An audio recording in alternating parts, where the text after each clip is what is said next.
Shalom Israel, Shalom, Shalom.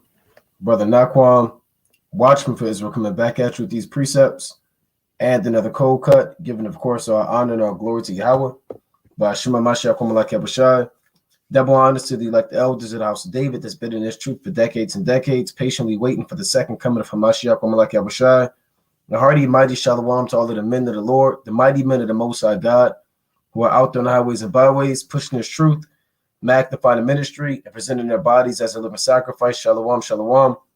Shalom to all of the men that may not be out there on the highways and byways as of yet, but they're working on it. They're getting built up in the spirit. They're praying, they're fasting, they're studying, they're being diligent and abounding in the work of the Lord. Shalom, shalom. Shalom to all of the Aquath out there, the sincere sisters out there, holding it down in the households, reverencing their husbands, being submissive, being diligent, and moving in the spirit of our righteous foremothers. Shalom, shalom. Shalom to everyone tuning in live and that will tune in, Lord willing, serving of the Most High, HBK Int, and again, everybody else that will tune in, Lord willing. Revamp, we back at the Cold Cutz channel, right? Cold Cutz Resurrected, right? Cold Cutz Resurrected. This is the new Cold Cutz channel. This actually is the third Cold Cutz channel that we had to make through the spirit and power of Yahweh Bashmi Abashai. Right, the first one they clipped, the second one they clipped, the second one lasted the longest. This may be the fourth one, right? Maybe the third one tend to lose track, right? But they cut the second one, and then the third one we just had was probably the longest running Cold Cut channel, right? We maybe made 3 or 4, right? And that last one that we made through the spirit, Salakia. Hey, Shalom King, I'm live. I'm gonna teach you back. All right, Shalom King. Shalom. So Khan, that last one we made, that was we had over almost 2,500 videos on that, right? Through the spirit and power of Yahweh Bashmi Abashai, at least 2,500 or so videos from brothers from all around the camp, doing the work of the Most High, diligent. You had marathon videos, Q&As, breakdowns, prophecies, milk, exhortation, the whole damn nine, how they say, man.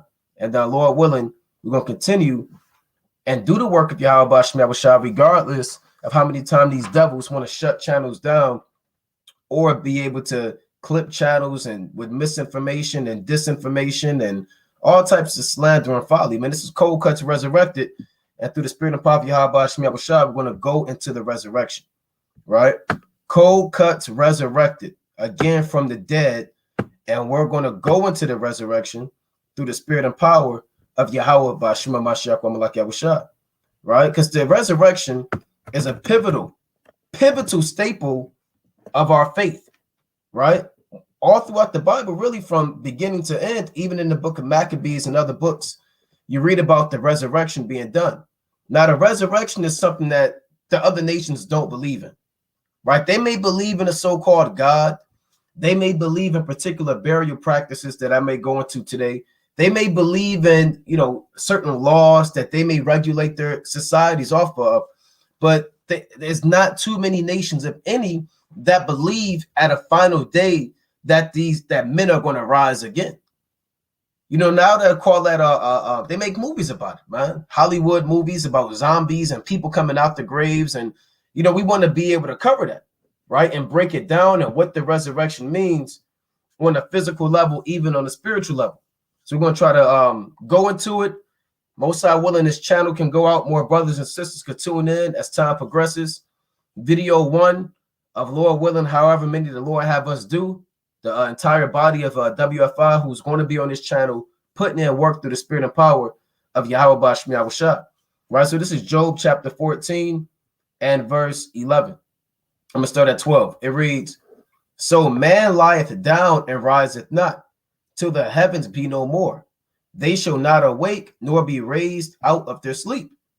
Oh, that thou wouldest hide me in the grave, that thou wouldest keep me secret until thy wrath be past, that thou wouldest appoint me a set time and remember me." Now, it's like on a quick note, going back to the channel before I go into this, I was told that we have to wait until you get about 1,000 subscribers and then you can go live. Right, that's how I thought YouTube always worked. They always said, look, you have to get 1,000 subscribers and then you can go live. So, through the spirit, I just went on the StreamYard and I put the video together, and they didn't stop me from trying to go live. And I said, well, that's the will of Yahweh Ba'ashem Elohim, man. So evidently, you may not need 1,000 if you do it through StreamYard, but all praise to the Most High anyway, man. I know the brothers are going to be excited to get back to doing the work on a high level. Not that brothers stop doing it, but brothers love doing the videos and doing the breakdowns, right? We have this channel, we have the WFI backup channel, and each camp has the respective channels as well, right? We have the Monday Night Fire, the Sabbath service. We're going to try to do more current events and kind of go into it, right? But going back into the topic, right? Job is speaking about a particular event. Job said, oh, that thou wouldest hide me in the grave, that thou wouldest keep me secret until thy wrath be past. So when Yahweh Shah returns and the destruction of the earth is prevalent, the Most High is going to raise up men after his wrath is past. Now, this wrath that it's speaking about is the famine, the missiles, World War III. That's the wrath that Job is speaking about. The Lord is going to have certain men preserved in the grave. See, there are going to be men that are left alive, and you're going to have men that are in the grave. Now, these men that are in the grave, they may not be walking the earth right now, right? They're not doing the work of the Lord. They're not on the highways and byways. The Most High has certain men reserved to make it to the kingdom. They don't have to put no work. They don't have to go. They're just reserved. And that's a beautiful lot right there, man. Because remember, you have different generations. We brought that out on the Monday Night Fire. This generation now is the generation that walked the earth during the time of Yahweh Shah. When we speak about the Apostle Peter, John, James, Andrew, Thomas, Stephen, and the rest of these men, Apollos, Paul, Silvanus, Silas, Timothy, Luke, Mark, when these men were on the earth, they fell asleep, but now they're back on the earth again. That's one generation, right? Let me get that in the book of Sirach, the 14th chapter. And then you have other generations. It's like if brothers played sports, right? You got the A team, you got B team, right? You have different. The A team may get off the field, then the B team may get on the field, or offense may be on the field, then they get off the field, then defense may come on, right? So it's different. Essentially different generations. When one generation is on the earth, the other generation is off the earth. When that generation is off the earth, another generation comes back on the earth. That's how it works, man. Right? This is you can't have first string and second string. That's a better example on the field at the same time. Right? Let's pull up this precept real quick that I wanted to get into. Ecclesiastes chapter 14. Right? This is Sirach chapter 14 and verse 18, right? Ecclesiastes chapter 14 and 18. As if the green leaves on a thick tree, some fall and some grow. So is the generation of flesh and blood. One cometh to an end and another is born. So the minute that one generation dies, the Most High begins to bring another generation back on the earth. That's how it works. So in Job chapter 14, he's speaking about a particular generation that's going to be resurrected. Now, men in this life who die, rather they're martyred or rather they die of old age or natural causes or whatever the case may be, if they were in the truth, they're also going to be resurrected. Right? It reads, until thy wrath be past, that thou wouldest appoint me a set time and remember me. Right? The Most High is not going to forget those who fell asleep. Just because you're not on or I'll say this, just because you're on the earth right now doing the work doesn't mean that these are the only Israelites that are going to make it to the kingdom. No, you're going to have Israelites that come out the grave that are going to make it to the kingdom too. Yeah, they may not be in a camp. They may not be in a congregation, right? They may not be on the forefront, but these men are going to make it too, man. Now, who these men are, only Yahweh Ba'ashem Yahushua knows, man. You know, the Lord said in verse 14, if a man die, shall he live again? All the days of my appointed time will I wait till my change come. So Job knew about a particular event that would happen when he was in a grave. And when the Lord will return, he will come out the grave and be changed. He knew about that, right? It reads, thou shalt call, and I will answer thee. Thou will have a desire to the work of thine hands. So the Most High has particular men that are set aside to be reserved. And then when Yahweh Shah returns, to be taken up in a chariot. That's how the resurrection is going to work. Now, even before the resurrection, I want to touch on the burial practices, because our forefathers knew about the resurrection, and they took the burial of our forefathers very, very serious, because essentially they had the body preserved in the like figure to keep that body for the resurrection. Now we know that the body decomposes and goes back to the earth, but our forefathers, when it came to the burial, they didn't play around, right? When you go to the book of Genesis, the 23rd chapter, you read about Abraham, right? Abraham, he actually sought to bury his wife Sarah, right? This Genesis chapter 23 and verse 2. And like nowadays, man, when someone gives up the ghost, they're not really thinking about a resurrection. See, the modern day so-called Black, Hispanic, and Native American man, when you die, they say, look, you're automatically, well, what you are, you're up in the spirit world, but they don't believe you're coming back to live on the earth again. They don't teach that. I don't even think Christianity teaches that, because they'll say, look, your grandmother's smiling down on you, right? Or as if that's the end all be all for grandma, right? Or your cousin, he's up there as you shot the game-winning jump shot, right? He helped you kind of follow through your shot, your cousin that was deceased. They don't understand the concept of life and death. They don't know that, first of all, your cousin didn't help you shoot the jump shot, right? Your grandmother, like we always say, she's not looking down smiling on you, man. It's not happening. They're not thinking about you, right? The Lord said, in that day, their thoughts perish, in the book of Psalms. So when man dies, their thoughts perish. Their memory is gone outside of what may have transpired to them or particular events on the earth. Like if you were murdered or innocently killed, you can complain about that to the Most High. But in terms of you helping your cousin shoot a jump shot, or Michael Jackson is watching Usher at the Grammys and he helped Usher, that's not happening, man. You got Jake, they go to the grave. They visit their auntie at the grave, man. Every second Wednesday of the month. Telling their siblings, are y'all going to visit auntie today? And they bring auntie roses. Maybe she like roses. They might bring her favorite candy. You know, maybe it's her favorite movie. Maybe she like Rush Hour, right? The series. They might bring her the DVD set and put it at the grave. And then they come back and it's all gone. Well, auntie, she took the candy, and auntie didn't take that, man. Right? Maybe some drunkard, the gravekeeper, right? The guy, groundskeeper, they took it. Grandma's not taking that DVD set at the grave. She's not taking the flowers. She can't see it.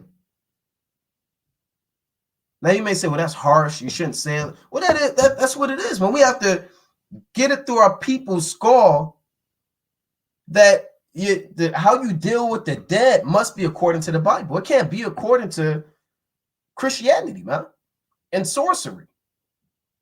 Right? So this Genesis chapter 23 and 2. You got people pouring they call it libations, if I'm not mistaken. Right? Something to that effect, when they pouring liquor out for the dead homies, for the homeboy. They buy a damn Colt 45 or some old English, and they go to his damn grave and they pour it on his grave, man. And then right after that, they commit some lewd, violent act. Right? This Genesis 23 and 2. And let's see how this thing really went down. I'm going to start at 1. And Sarah was 107 and 20 years old. These were the years of the life of Sarah. So she lived a long, beautiful life. And Sarah died in Kirjath Arba, the same as Hebron, in the land of Canaan. right? And Abraham came to mourn for Sarah and to weep for her. Remember, David was made king in the same place that Sarah died. That was the land given to Caleb. It reads, and Abraham stood up before his dad and spake to the sons of Heth, saying, now the sons of Heth are Canaanites. They dwelt in that land prior to Abraham actually going there from Ur the Chaldees in the land of Haran, right? These are Canaanites that dwelt there. Now, Abraham dwelt there amongst them, but he was a stranger, right? It says, I am a stranger and a sojourner with you. Give me a possession of a burying place with you, that I may bury my dead out of my sight. And that's essential right there. Bury the dead. I saw a video where they did a I believe it's taxidermy. They stuffed this young brother. I think the brother was like 23, maybe 24.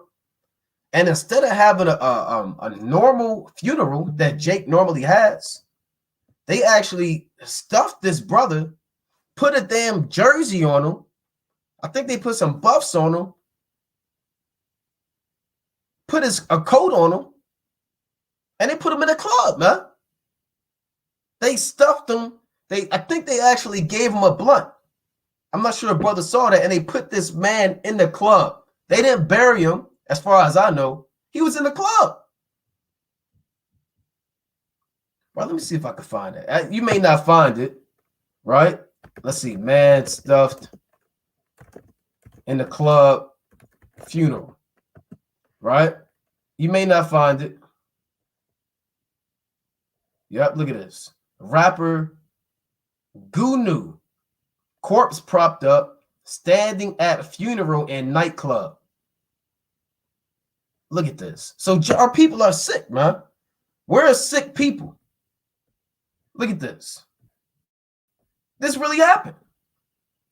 They gave this brother a hoodie, maybe some Versace glasses, had the strobe lights, wicked demonic music, skinny jeans, and they put him in a club. And he's not alive. So our people, we're destroyed, man. The Moabite man is not doing that. How can you indulge in niggatry for your loved one even when he's dead? You have women in there twerking, blunt smoke, you know? The mother, people in there getting drunk. Abraham said, I need to bury my wife, man. We wasn't stuffing people. Now they say cremating is the number one thing. I had this so-called job back in the day, and you know, they were talking about cremating, right? We had to build the crematoriums in these different places, man, where they burn the bodies. It was a crazy job, man, back in the day, and we would build these crematoriums from scratch, do the brick, the refractory work, the damn wiring with the electronics, the combustion. Oh, we'd do all that from scratch. And before the so-called job, you know, they do the orientation, and they say, look, this is the new thing. They say cremations supersede burials by damn near like 75%. Everybody's cremating their loved ones now, man. Nobody's really burying their people like it used to be. Cremation, let's see, on the rise. Look at this. By 2040, 4 out of 5 Americans are projected to choose cremation over casket burial. And that's what they told us, man. Right? This seismic shift represents potentially severe revenue losses for the funeral industry. Because the funeral industry, they're making bread, man. They make millions of dollars. You know how much it costs for a funeral? The average funeral is like $10,000. That includes the coffin, the service, the everything, man. You know, the venue. Everybody, look at this. When did cremation become popular? Is cremation becoming more common? Is cremation the future? Right? So just know, and this truth You cannot deal with cremation, and you cannot deal with taxidermy. You cannot be stuffing people with God knows what. You can't deal with cremation. Oh, those are my uncle's ashes. He wanted to be sprinkled over the damn jail where he kind of died. Right? Or he wanted to be sprinkled over damn Puerto Rico. He never been to Puerto Rico. So you got to go out your way for money you don't have, buy a round trip ticket to Puerto Rico, take your uncle's ashes and sprinkle them on the damn island, man. Because he's never been to Puerto Rico. And you want to fulfill his last wish of his bucket list, man. That's off. You can't have an urn of your grandmother's ashes, man. Let me get this quick precept. Right, let's go to the book of Jeremiah. Jeremiah, the 6th chapter, right? Jeremiah chapter 6, man. That's unclean. That's defiled. Jeremiah 6:16, the classic, right? Thus saith the Lord, stand ye in the ways and see, and ask for the old paths. Where is the good way? And walk therein, and ye shall find rest for your souls. But they said, we will not walk therein. So we have to ask for the old paths in terms of marriage, in terms of really following our forefathers, raising your children, burials, dressing, eating, customs, traditions, lifestyles, mentality, how we approach particular situations. All of these things have to be done according to how our forefathers did it. Right? And we lost that way. Remember, the Most High said in Jeremiah 17:4, and thou even thyself shalt discontinue from thine heritage that I gave thee. And I will cause thee to serve thine enemies in a land which thou knowest not, for ye have kindled a fire in mine anger, which shall burn forever. So we were discontinued from our heritage. We used to know these things, man. Right? We used to know where the sepulchres was. Now you got brothers can't even pronounce the word. We used to know where our forefathers were buried at, how important it was. But now we have taken on the customs of the heathen. Let's go to Psalms chapter 106. Right? Then I want to go back to that. This Psalms chapter 106 and verse 35. But were mingled among the heathen and learned their works. This speaking about our people. We got mixed up amongst these nations. And they served their idols, which were a snare unto them. So we served their idols and followed their customs and learned all of their works. Now in Genesis, the 23rd chapter, Abraham sought that he can bury his dead out of his sight. I mean, he didn't want to see it sticking around. He didn't want to see Sarah's dead corpse. Now you have people that deal with necrophilia. I don't even want to type it in because Lord forbid what may come up. But necrophilia, philia meaning love, right? I believe it goes back to the Greek word meaning love. And necro meaning dead, right? Or flesh. So necrophilia, they love dead bodies. You have people that marry dead bodies. You even have necromancers. A necromancer is somebody that wants to raise up dead bodies like a damn zombie and control people and stick them on people, man. So this place is defiled. Everything is defiled here, man. Necromancy, necrophilia. Pull that up. Necrophilia. Look at this. Right? But they get their rocks off on dealing with the dead, man. Right now, there's 3 types. I'm not going to go too deep into this. Right? But this is a thing, man. You know? This is a thing. And Esau be into this stuff. So you have that. Necromancers. A necromancer is a person who, it says necromancy is the practice of magic or black magic involving communication with the dead by summoning their spirits as apparitions or visions, right? Or by resurrection for the purpose of divination, right? Remember the Saul, he sought the witch at Endor, and she summoned the spirit of Samuel. She literally did that. She dealt with necromancy on a very high level. She was a medium. So a medium is an intercessor, right? A middleman, if you can understand.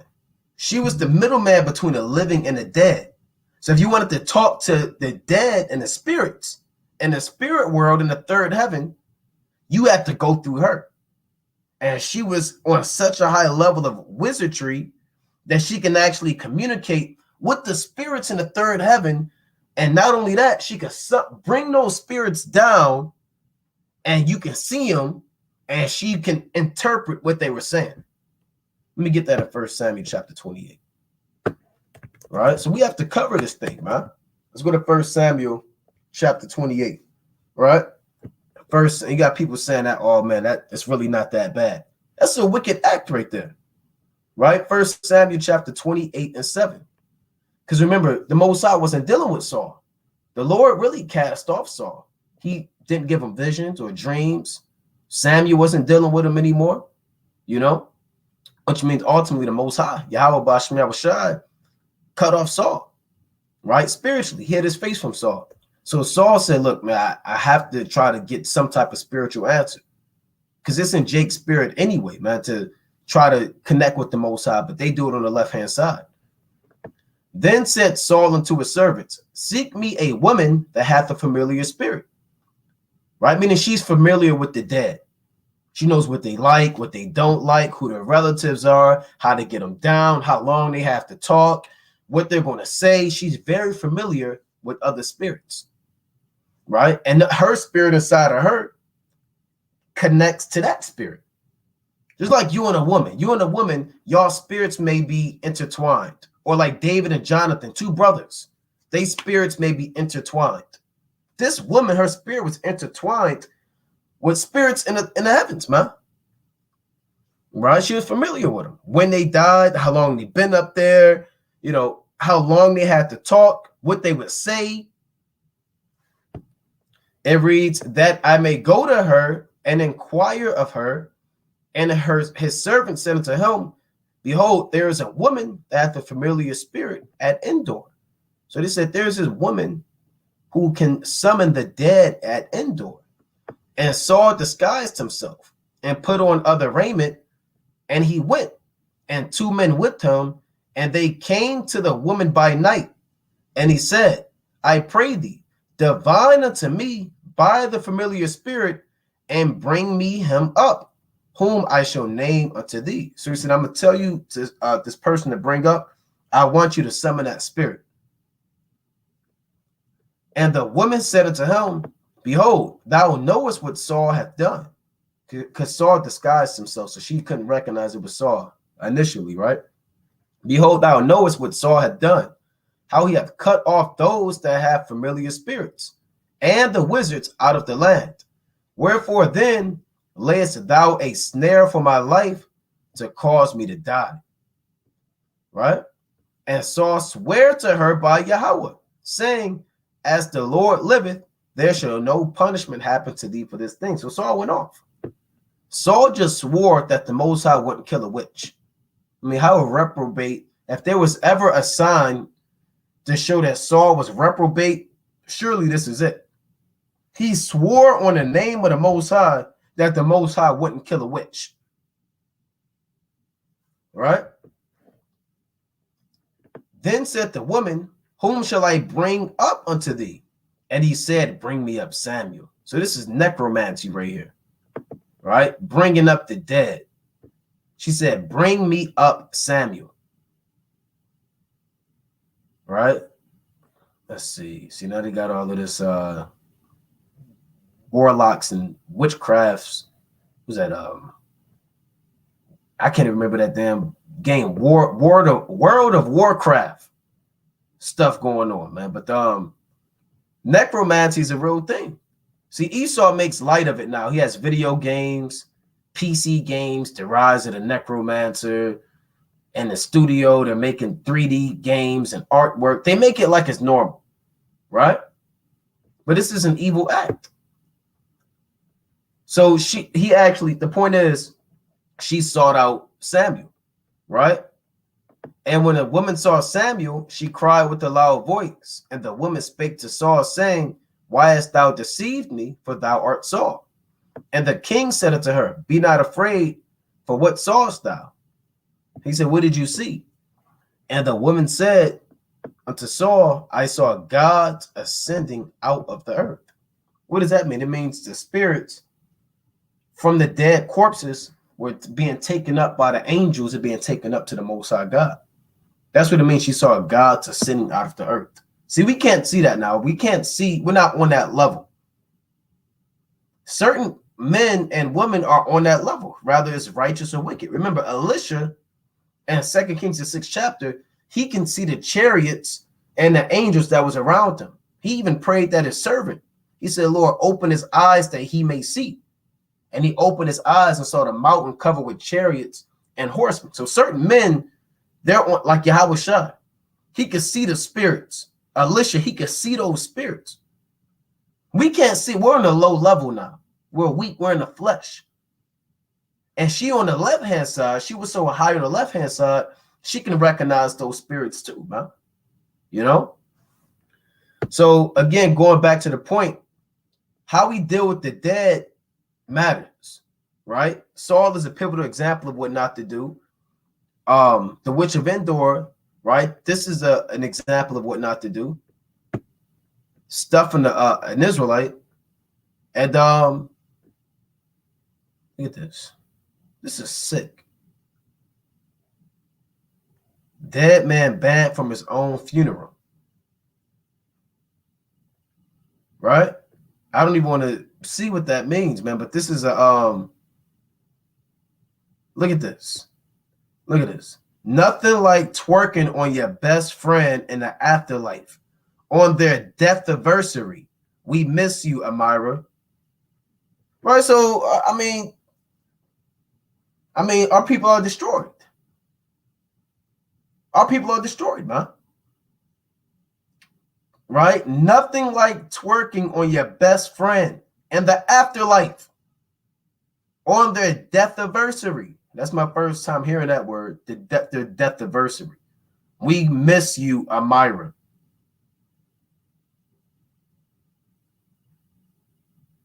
Off.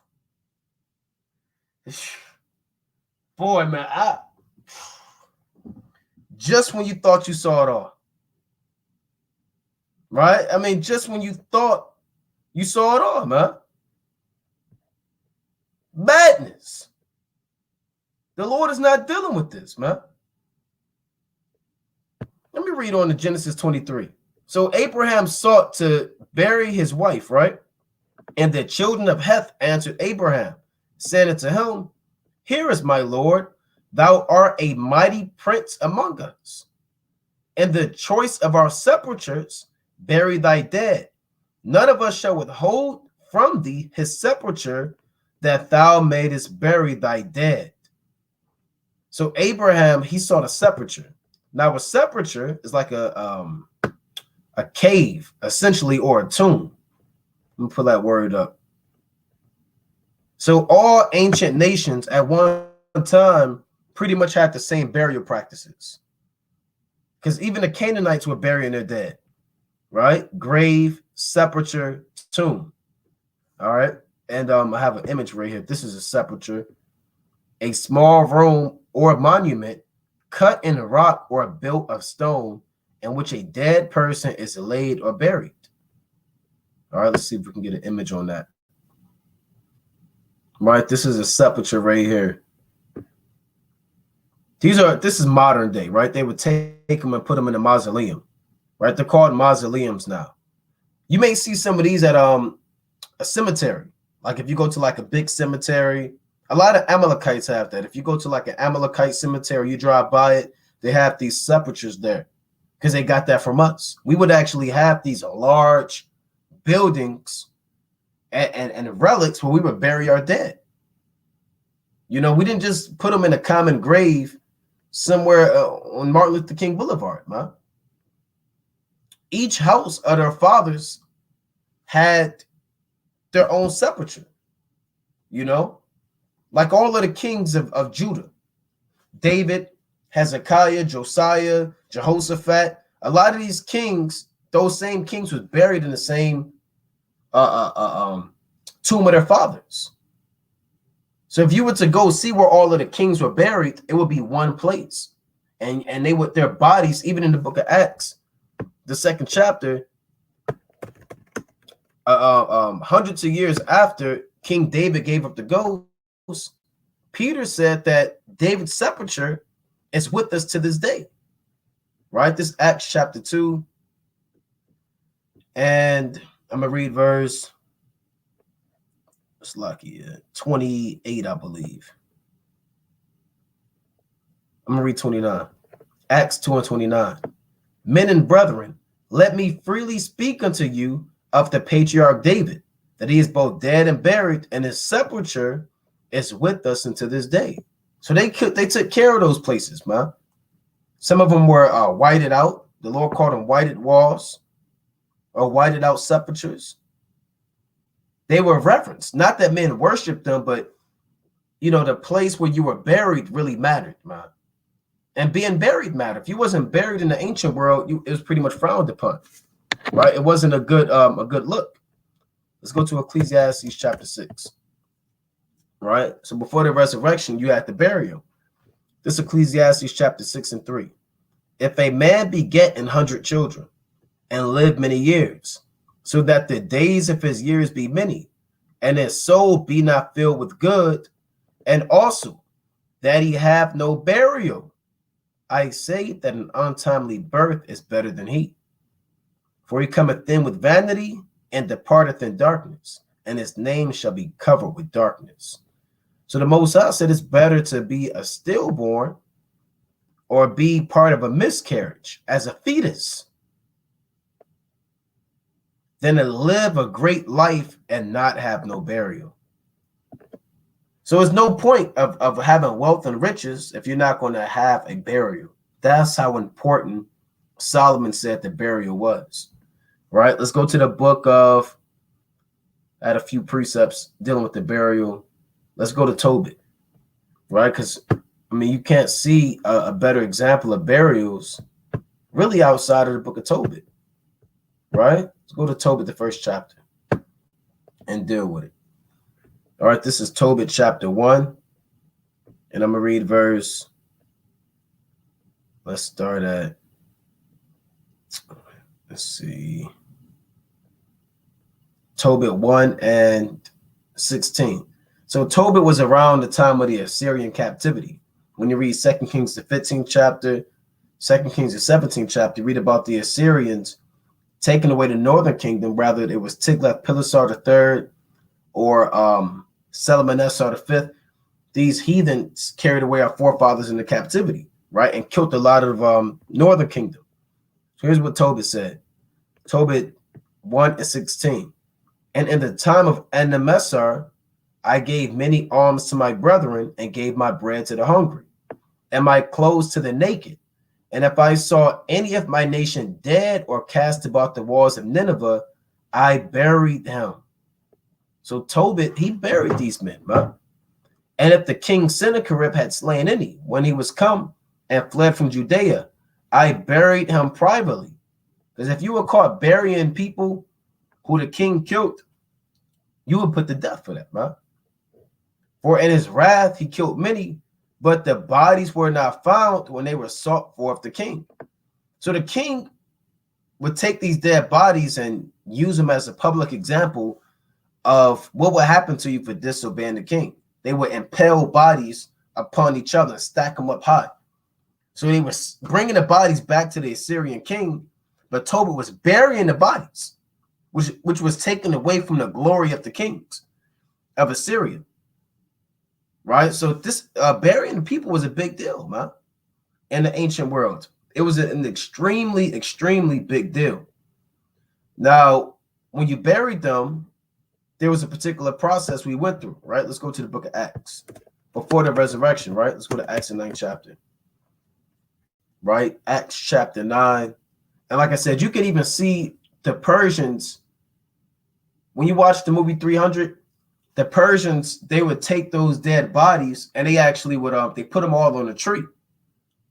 So a lot of these heathen kings, they used the dead bodies of their enemies to glorify themselves in wickedness and to instill fear within their enemies.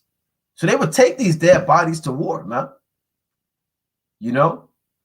So Tobit was doing, that was a heavy crime he was doing, man, according to the Assyrians. That was a heavy crime. That wasn't nothing light. He was robbing the king and essentially keeping the law. That's why it was such a big deal. Brothers don't understand really the gravity of what Tobit was doing, man. That was life or death. You know? But let's go to the book of Acts real quick, chapter 9 and verse 36, right? Acts 9 to 36. Now there was at Joppa a certain disciple named Tabitha, which by interpretation is called Dorcas. This woman was full of good works and alms deeds, which she did.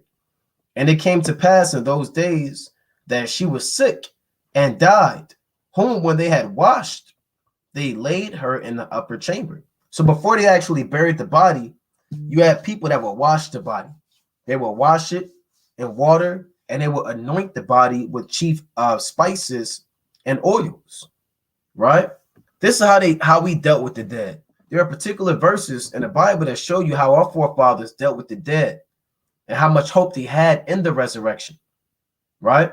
Now, this wash was done to Tabitha, but it was a common custom amongst our forefathers, right? Even the woman, I believe that's Martha, right? She anointed, if I'm not mistaken, anointed the body of Yahweh for the burial, right? In Matthew chapter 26.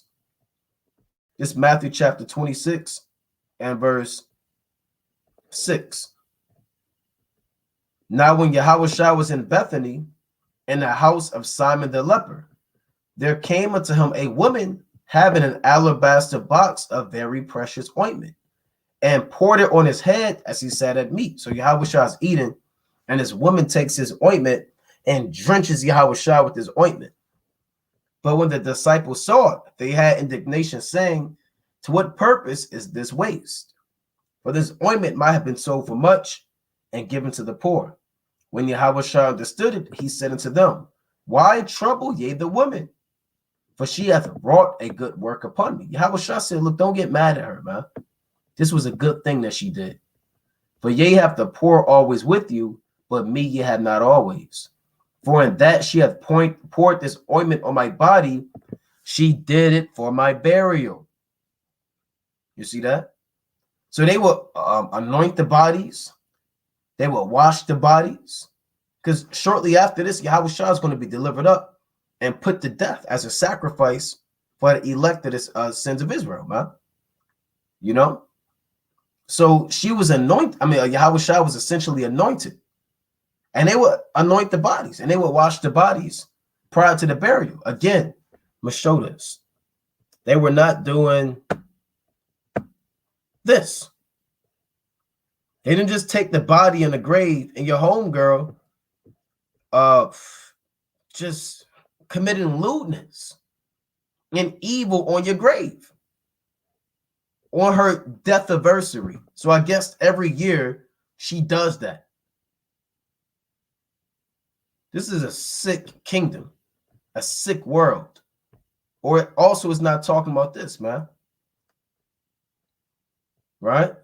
This is probably the worst way to be treated after death. Right? That's not how it was done in the ancient world. Let's go to the book of 2 Corinthians. Right? It's like your 2 Chronicles. Right, man. Like I said, just when you thought you saw it all, a woman shaking her nasty, filthy behind on her so-called dead friend's grave every year. 2 Chronicles chapter 16 and 13.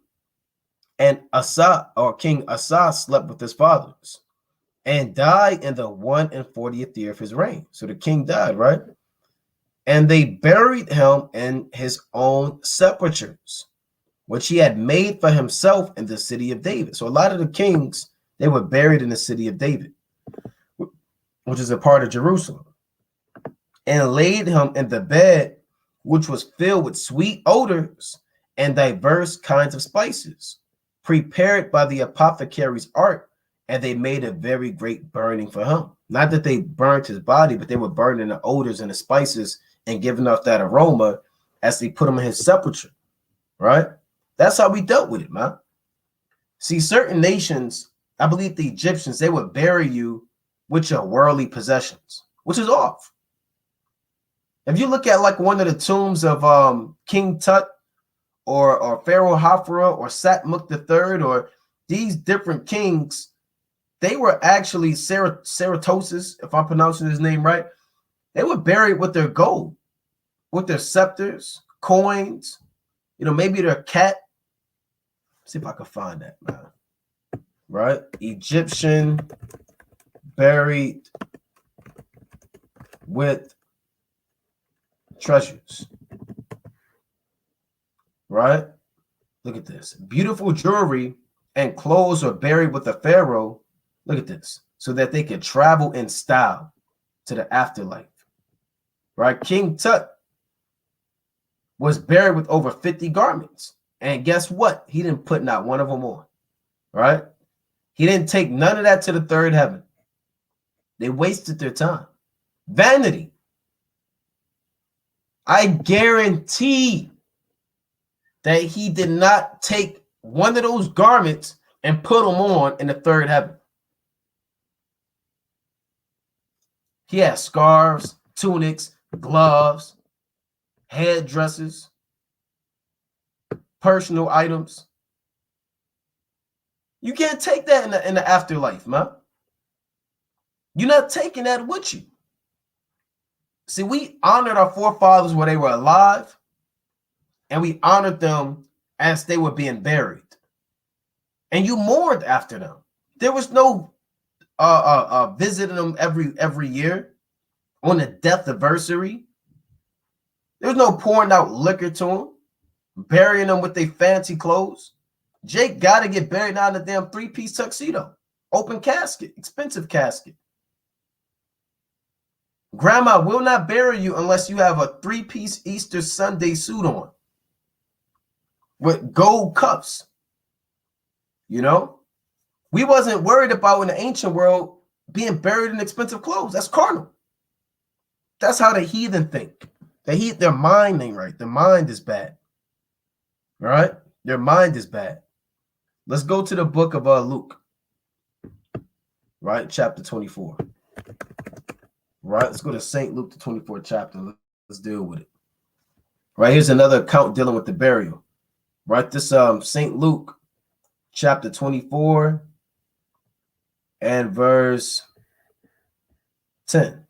So here's our forefathers and foremothers seeing Yahushua, or when Peter saw Yahushua, rather, after he resurrected, right, or saw his tomb. It was Mary Magdalene and Joanna and Mary, the mother of James, and other women that were with them, which told these things unto the apostles. And their words seemed to them as idle tales, and they believed them not. So the apostles didn't believe it. Then arose Peter and ran into the sepulchre, and stooping down, he beheld the what? The linen clothes laid by themselves, and departed, wondering at himself at which was come to pass. So Yahushua was buried in linen clothes, like a cloth that's wrapped around you, all right? And even your face was covered, similar to now how you would see a mummy, but we wasn't mummified. Mummified is when you extract their organs out and you embalm them and preserve their body, the flesh, right, with particular chemicals.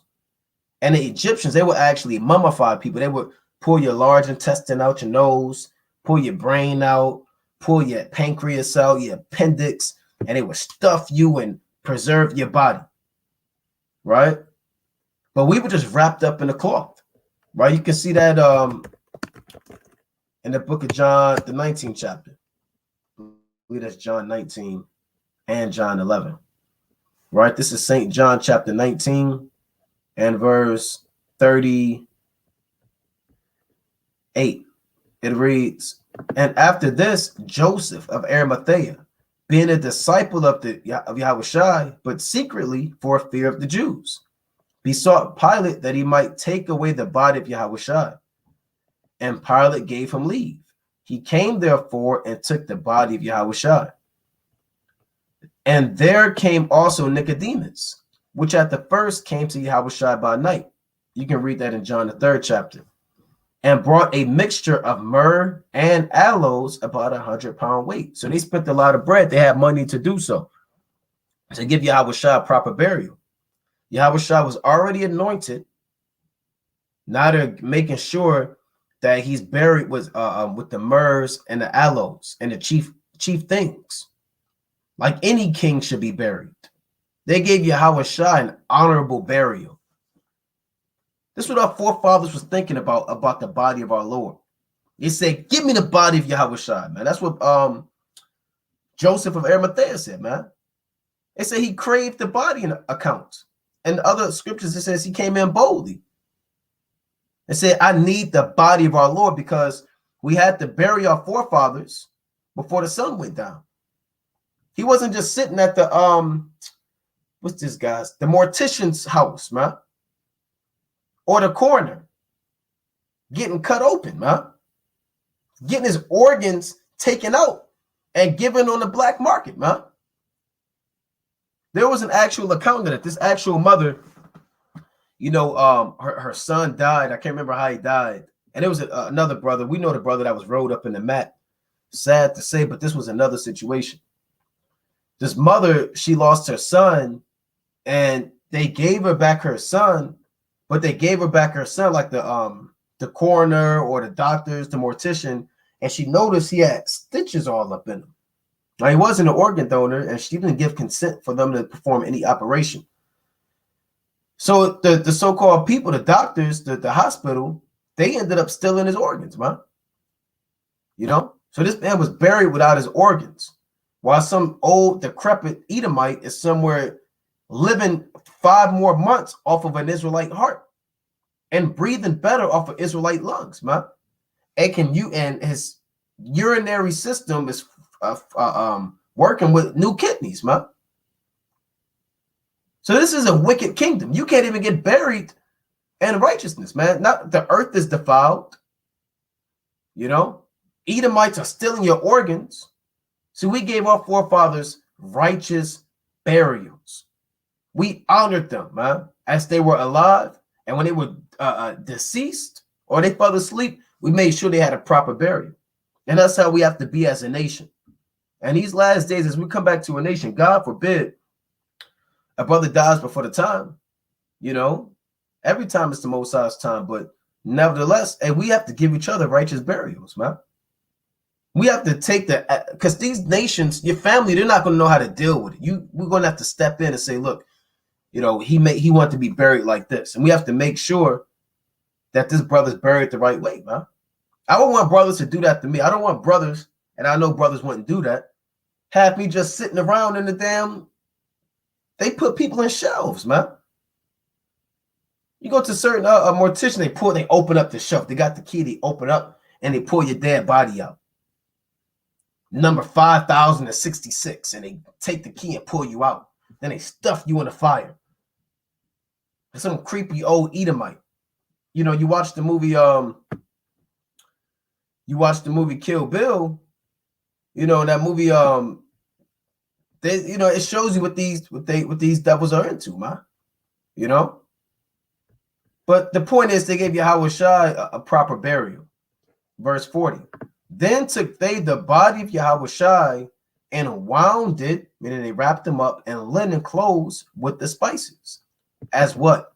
as the manner of the Jews is to bury. That's how the Jews buried our kings and our forefathers. He was wound up in linen with his spices. He was already anointed with the oil and put in a sepulcher, meaning put in a cave in the earth.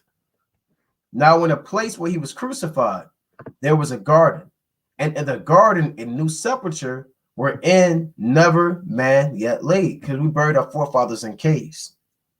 It wasn't buried 6 feet deep in the soil like that. Then laid they Yahushua, therefore, because of the Jews' preparation day, for the sepulture was nigh at hand. Right? So it was quick. They could run and hurry and get it done. They didn't have to travel too far. The Sabbath was coming in after the Passover. All right, so that shows you how our forefathers were actually buried. Now, let's go to the book of Sirach, the 38th chapter. Then I want to touch on the actual aspects of the lesson with the resurrection. Right? This Sirach chapter 38 and verse 16. Right? So even before we rose again, we're showing you how our forefathers dealt with us in death. Ecclesiastes chapter 38 and verse 16. My son, let tears fall down over the dead, and begin to lament as if thou hadst suffered great harm thyself, and then cover his body according to the custom, and neglect not his burial. So the custom is what we read in John the 19th chapter. Right? And weep for the dead, man. Right? The Lord didn't say, like Jake says, it's a turn up day. You in mirth and turning up. The Lord said, weep for the dead. Jake, this is a celebration. We're celebrating his life. Yeah, well, brother, the Most High said you should be mourning for the dead, man. You know, our forefathers didn't celebrate when King Josiah died. There was a very great mourning. When David fell asleep, when Moses died, we mourned for 40 days. When Aaron died, 50, I believe the Egyptians, they mourned 50 days. When I believe Joseph or Jacob died, man, they didn't turn up. I don't want brother, Lord forbid I give it to go. I don't want brothers turning up at my burial, man. If I'm worthy to be mourned over, then so be it. If not, then so be it, man. But that's what the Most High said. It reads, weep bitterly and make great moan, and use lamentation, as he is worthy, and that for a day or two, lest thou be evil spoken of, and then comfort thyself for thy heaviness. So the Lord kind of give you a timeline, man. Maybe a day or two, and use lamentation as he is worthy. Right? That's how it worked in the ancient world. Let's go to the book of Matthew 9 and 23. Right? St. Matthew chapter 9 and verse 23. Now that you may give a eulogy, give a speech, they'll play them trumpets at the funeral. And I've never personally been to an actual funeral. That's just the way the Most High had to play out. But I've never been to an actual funeral. But that's what they show you, and that's what I've heard. I got family, they've been, and that's pretty much what happens, man. This is St. Matthew chapter 9 and 23. It reads, and when Yahushua came into the ruler's house and saw the minstrels and the people making a noise. This after the rulers of the house, after the daughter died. And he actually hired minstrels. Or minstrels are people who use lamentations. Rather they were hired or they came.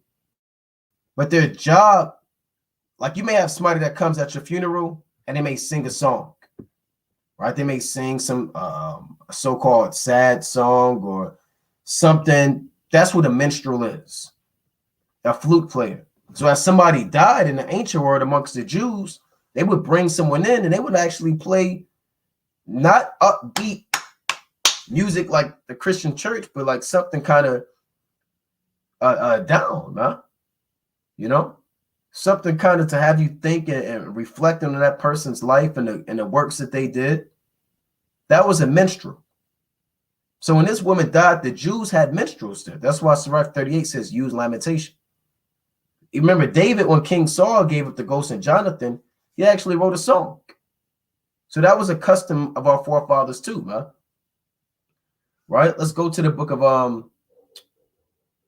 Acts, the 24th chapter. Right? Now, as they were buried, they knew that there would be a resurrection. So there's going to be, when Yahweh Shah returns, you're going to have a resurrection, but it's divided into two different lots. You're going to have the resurrection of the just and the resurrection of the unjust. Right? This Acts chapter 24 and verse 15. This is the Apostle Paul before Felix saying what? And I have hope toward the Most High, which they themselves also allow, that there should be a resurrection of the dead, both of the just and unjust. Now, the word resurrect means to rise again, right? Now, the Most High said that there's going to be a resurrection of the just, meaning the righteous men, they're going to rise again, and the unjust, the wicked men, they're going to rise again too. So all of the men who fell asleep keeping the commandments, rather they die in Jacob's trouble or they're martyred or old age or whatever the case may be, they're going to rise again. They're already sealed. If you die in this truth, in this generation, in this life now, you're already sealed. If you die in the truth,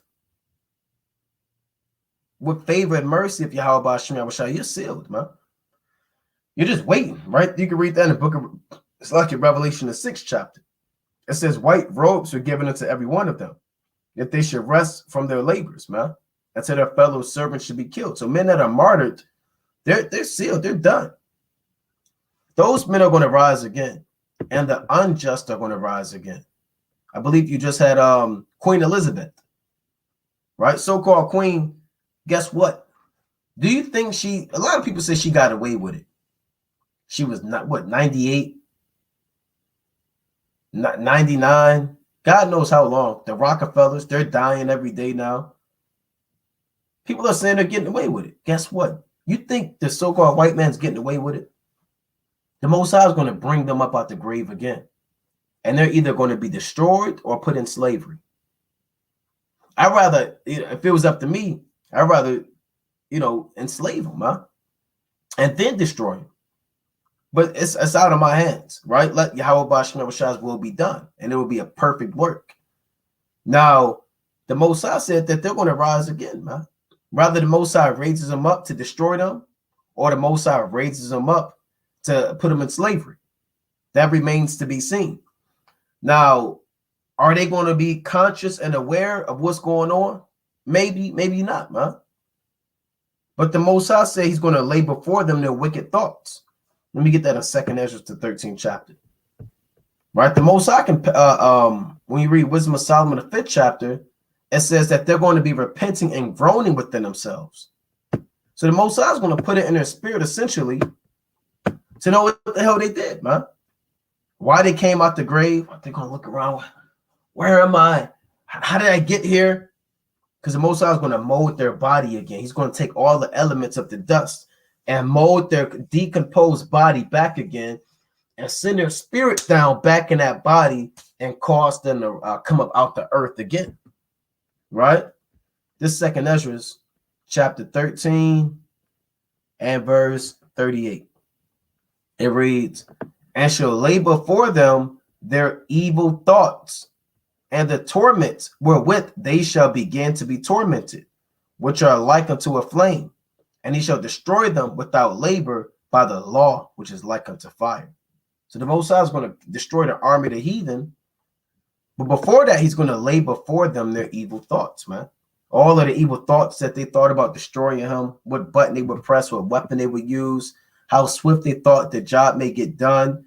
All of that is going to be put back in their mind before they're destroyed, man. They're going to have to deal with it. So Queen Elizabeth, the Rockefellers, George Washington, if he's not back on the earth, Antiochus Epiphanes IV, Esau himself, guess what? Jacob is going to be in the kingdom. Esau is going to be in the kingdom, but he's going to be a slave. Esau is going to be a slave in the kingdom. I'm not talking about when I say Esau, I'm talking about the actual man in the book of Genesis, the 25th chapter, the 27th chapter, the 33rd chapter.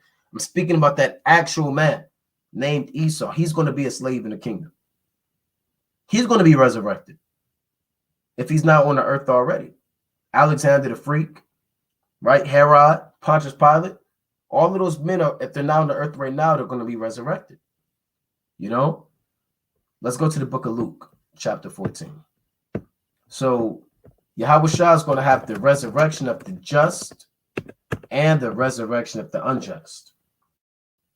All right, and that's physically, literally going to happen. That's not folklore. It's not a myth. That's literally going to happen. And that'll be a sight to see, man. I can't even imagine, you know, you hear these trumpets blowing, the chariots are covering the sky, it's dark, it's gloomy, it's thunder, it's lightning, the earth is shaking, it's a big blood moon in the sky. And then you see bodies come out the grave, coming out one by one, man, looking up, and then they get beamed up in the chariots. And you're watching them get beamed up, and you're confounded, and then you get beamed up. And then as you're getting beamed up, you're watching other men come out the graves, and you hear missiles coming and destroying these men. You watch their bodies shatter and explode into 1,000 pieces as they come up out the grave, cursing the Most High. That's going to be a sight to see. Lord willing, we're kind of worthy to see such a thing, man. This ain't Luke chapter 14 and verse 14. And thou shalt be blessed, for they cannot recompense thee, for thou shalt be recompensed at the resurrection of the just. See how Yahweh Shah differentiated it? The resurrection is a whole matter, but it's divided into two separate lots. The Lord said the righteous man who shows compassion and charity, he's going to be paid back at the resurrection of the just. If they have men that have done wicked works, they're going to be raised again just to be enslaved or just to be put to death, man. Let's go to the book of Revelation, the 20th chapter. Right? Let's go to Revelation. It's like, yeah. Chapter 20. Right? Revelation chapter 20. And I want to start at verse 11. And remember, even when you read Matthew, the 27th chapter, you read about what? You read about when Yahweh Shai gave up the ghost. In verse 50 on down, it says, many bodies of the saints arose and went into the holy city and appeared unto many.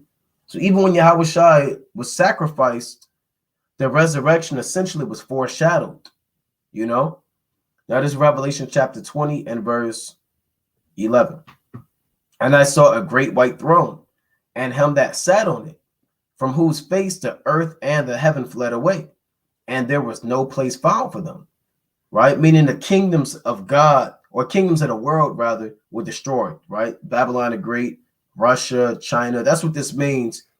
The earth and the heaven fled away. Speaking about the powers of this life right now. The earth can't actually flee from the Most High. The heaven has no legs to run anywhere. Parabolically speaking about the rulerships that be now. That's why it says there was no place found for them. Because when the Most High takes the kingdom, there's not going to be some type of Russian still existing, or the parliament or Congress or Senate or none of that. Right? No United Nations, no place is found for them. Verse 12. And I saw the dead, small and great, stand before the Most High, and the books were opened. And another book was opened, which is the book of life. And the dead were judged out of those things which are written in the books according to their works. So in the spirit world, you know, in Christianity, they say there's going to be a long line in Judgment Day. That's where they get this from, this verse right here. They say all bodies are going to be raptured up. Some teach that certain men are going to be raptured up, then tribulation, and then maybe another rapture. There's all types of quasi doctrines out there. This is not what you see in Christianity about a long line. Let's see if I can type that in. Long line kingdom of heaven. Because it's always a long line, man. you know, as if there's some type of big holdup. You got people with halos on and wings trying to figure out what's going on. Okay, let me type in heaven. I should type in pearly gates. See if that comes up. Long line, pearly gate. Yep, see that? There's always a long line at the pearly gates. And you have to wait and check in with the so-called white man. And everybody's getting their judgment. This is what Christianity teaches.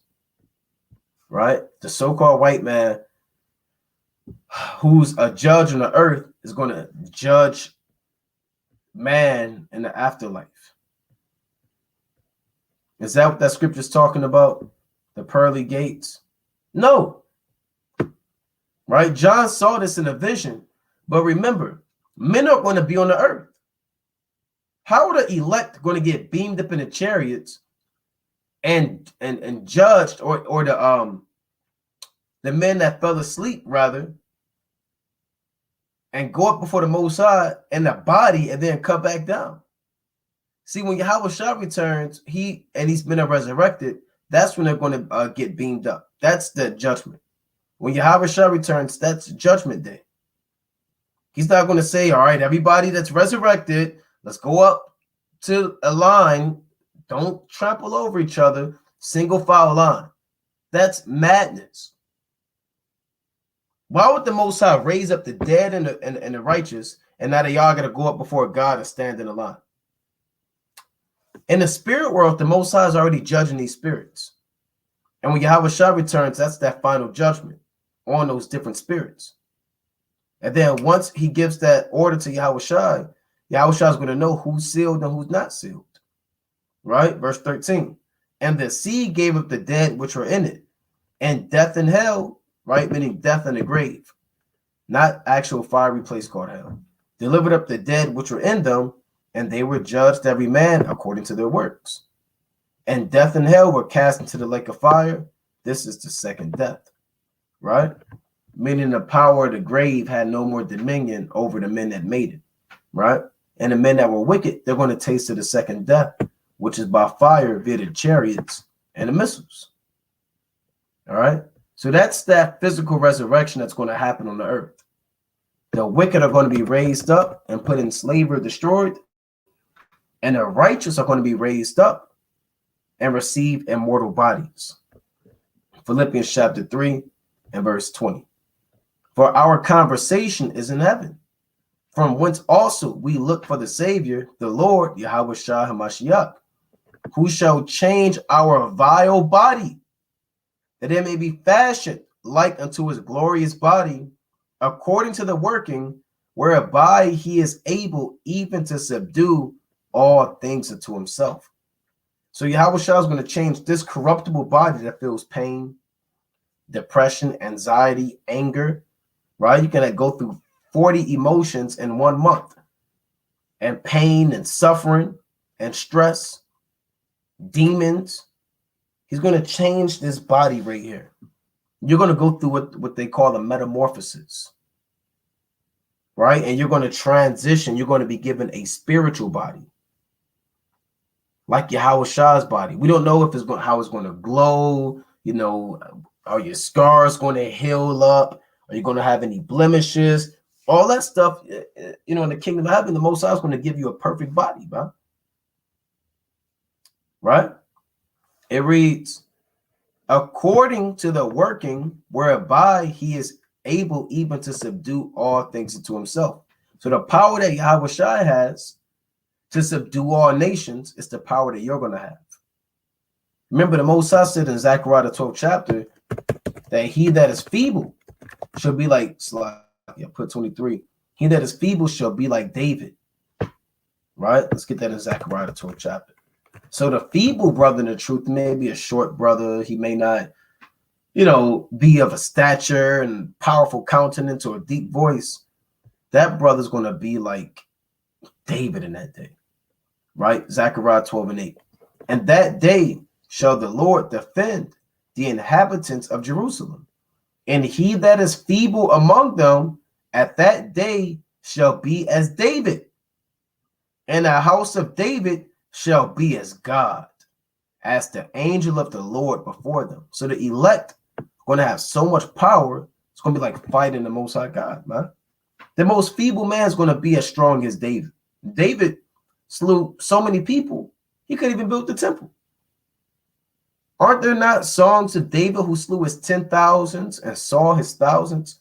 So the most feeble brother is going to kill at least 10,000 people, 10,000 heathen, to the feeblest brother. The entire elect, they're going to be like God in that day, man, like an angel. There was an angel sent out in the book of Isaiah, I believe the 36th chapter, who killed 185,000 Assyrians. So certain men, you're going to kill 185,000 heathen, man. Dash 185,000 babies against a stone. Cut off 185,000 Edomite, Moabite, Ishmaelite heads. That's the type of body that we're going to have in the resurrection. Let's go to Second Ezra, the 7th chapter. And that's a beautiful thing to look forward to, right? A beautiful thing. 2nd Ezra chapter 7 and verse 43. It reads, but the day of doom shall be the end of this time, and the beginning of immortality for to come, where incorruption is past. And you can read that in 1 Corinthians, the 15th chapter, right? Doomsday is legitimate. That's what this is talking about, doomsday. The day of doom is the end of this time, meaning the end of an age. That's what this time means, an age, right? The world of the so-called white man. And it's also the beginning of the immortality for to come, where incorruption is past. So your mind corrupts, people get Alzheimer's, they can't remember anything. Your back corrupts, your knees corrupt, your voice corrupts, your hair corrupts. The Most High said corruption is going to be past. Your internal organs corrupt. You need transplants and new knees and hip replacements and a new pacemaker. All of that stuff is going to be past, done away with. And you're going to be immortal in the kingdom of heaven, meaning live forever, straight up and down. Now, not only does the resurrection serve a physical purpose, but it also serves a spiritual purpose, right? Because again, we have already been resurrected. Not physically, but spiritually. We have been spiritually resurrected due to our faith in Yahweh Bashim Yahushua. We used to be dead. Whoremongers, Sabbath breakers. You probably were shaving your beard, committing adultery, doing God knows what. You were dead. But now that you believe in Yahushua, who is our life, you rose from that dead estate. And you're literally experiencing, like we always say, life after death. They had that movie with Bruce Willis, The Sixth Sense. I see dead people, right? We see dead people, man, right? Your mother may be dead, your cousin, your old friends, your co-workers, everybody you see that's not in this truth, they're dead. You see dead people. You walk amongst the dead. That's why you have to abstain from the world, because the world will defile you as much as a dead man would defile you. You have to cleanse yourself when you're defiled with the dead. In the book of Numbers, the 19th chapter, on the third day, which is spiritual. Let me get that real quick. Right? So the laws of death are, we understand the carnality of it, but as we understand also that the law is spiritual, you can see where the Most High is putting together in this law, man, through the Spirit. So here's the dealing with a dead body, right? It's like in Numbers 19 and 11. He that toucheth the dead body of any man shall be unclean 7 days. That's physically, right? And guess what? If you spiritually are dealing with a weed smoker, a Sabbath breaker, maybe a man committing adultery, a homosexual, and you'll be unclean, man. He shall purify himself with it on the third day. So you're supposed to take this water and a special concoction, for lack of better terms, and cleanse yourself the third day. That's physical. But listen to the spiritual aspect of it, right? Hosea chapter 6 and verse 2. After 2 days, he will revive us, and the third day, he will raise us up, and we shall live in his sight. So we're being raised up in the third day. That goes back to the law. We're being purified on the third day after being around the dead bodies. And on the seventh day, he shall be clean, like the seventh trumpet, the completion, perfection. But if he purify not himself the third day, then the seventh day he shall not be clean. So we understand the spiritual breakdown of that. If you're not pure the third day in the law, you will not be clean the seventh day. If you're not clean on the third day and raised up, then how are you going to be clean the seventh day? When it's all said and done, completion, when you are given a rest, a true Shabbat, you can understand, right? Your true Sabbath is going to be in the kingdom. That's your true rest, the seventh day. But you have to be clean the third day first and foremost, right? So the concept of being dead and being cleansed the third day is with water in the law, right? You have to take a particular concoction and cleanse yourself with the water. But now we know Yahweh Shai, he's the word, and the word is that water that cleanses you on that third day and causes you to rise again from the dead. John 11 and 25. It's all spiritual as well, right? John 11 and 25. Yahweh Shai said unto her, I am the resurrection and the life. He that believeth in me, though he were dead, yet shall he live. So though you were defiled, dead in your sins, living life like the old man, you still live because you're touching that water in the book of Numbers, the 19th chapter, on the spiritual level, right? Let's go to the book of Colossians, chapter 3. Right, let's get a few more precepts as we begin to wind down. Right, Colossians chapter 3 and verse 3. I'm gonna start at 1. If ye then be risen with Christ, or Hamashiach, seek those things which are above, where Hamashiach sitteth on the right hand of the Most High. So if you're risen in His truth, you should be seeking the things of life. Set your affection on things above, not on things on the earth. So you can't be too materialistic, too carnal, wanting this car and this house. And you should be thinking about immortality, spiritual growth, wisdom, knowledge, understanding, faith, temperance, patience, meekness, humility. These things are the things that we seek above, because those are the things that are above us, above the firmament and the springs and the waters. Above us are righteous spirits of power and might. We seek the glory of Yahweh Ba'ashem Yahweh Shai. We don't seek the things on the earth. Remember, Yahweh Shai even told the Jews, he said, I am from above, you are from beneath. Right? Let me see if I can get that in John the 8th chapter. I believe that's John 8. He said, you are from beneath, I am from above. Right? He kind of just told him straight up and down what it was. Right? Let's see if I can get that exact account.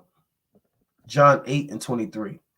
And he said unto them, ye are from beneath, I am from above. Ye are of this world, I am not of this world. He said, y'all are in the grave. Y'all are dead. I'm from above. You're of the world, I am not of this world. That's the spirit and the mentality that we have to have, man. We have to seek the things that are above, which is Yahweh Shai. Right? Set your affection on things above. Who's above? Yahweh Shai. He said, I am from above. The Most High, the word, righteousness, purity, holiness, perfection. Those are the things that we set our love and our desire and affection on. Not on things on earth. Man is on earth. Sin is on earth. Right? For ye are dead, and your life is hid with Hamashiach in the Most High. When Hamashiach, who is our life. So your life is bound in the word of God. You are not alive without this truth. Right? No matter how fast you are, how strong you are, how much money you have, how healthy you are, how often you run and work out, and you have a low carb diet or a keto diet or whatever, without Yahweh Shah, you're dead. And that's what Yahweh Bashim Shah is saying through the hand of the Apostle Paul to the church of Cutz. Right? It reads, when Hamashiach, who is our life, shall appear, then shall ye also appear with him in glory. Right? Let's go to the book of, I had another precept in mind. Romans, the 6th chapter, of course. Right? Let's go to the book of Romans, chapter 6. Right? This is Romans, chapter 6, and verse 1. It reads, what shall we say then? Shall we continue in sin that grace may abound?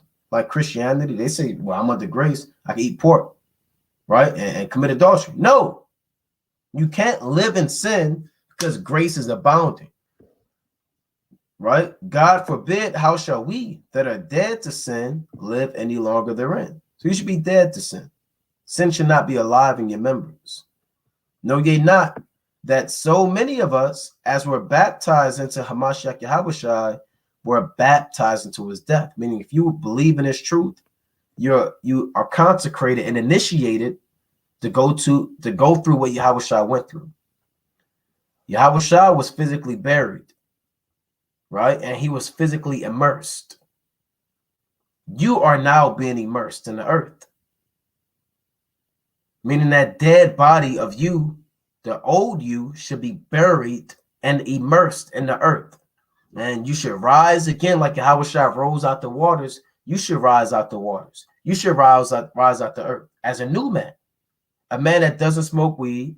A man that does not give into his lust. A man that is not a liar. A man that is not profane. A man that is not an adulterer.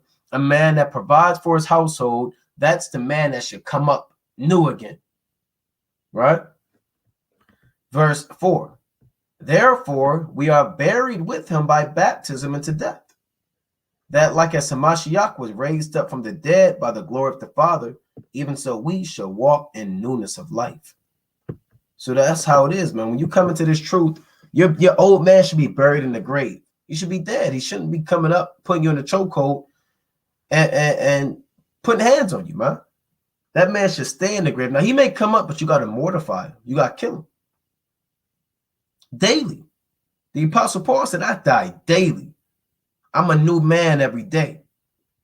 That's how brothers should be. You should be a new man in Hamashiach Yahushua, right? Every day, man. Let's get that in Corinthians, if I'm not mistaken. 1 Corinthians. Right? The Apostle Paul said, I die daily. 1 Corinthians chapter 15 to 31.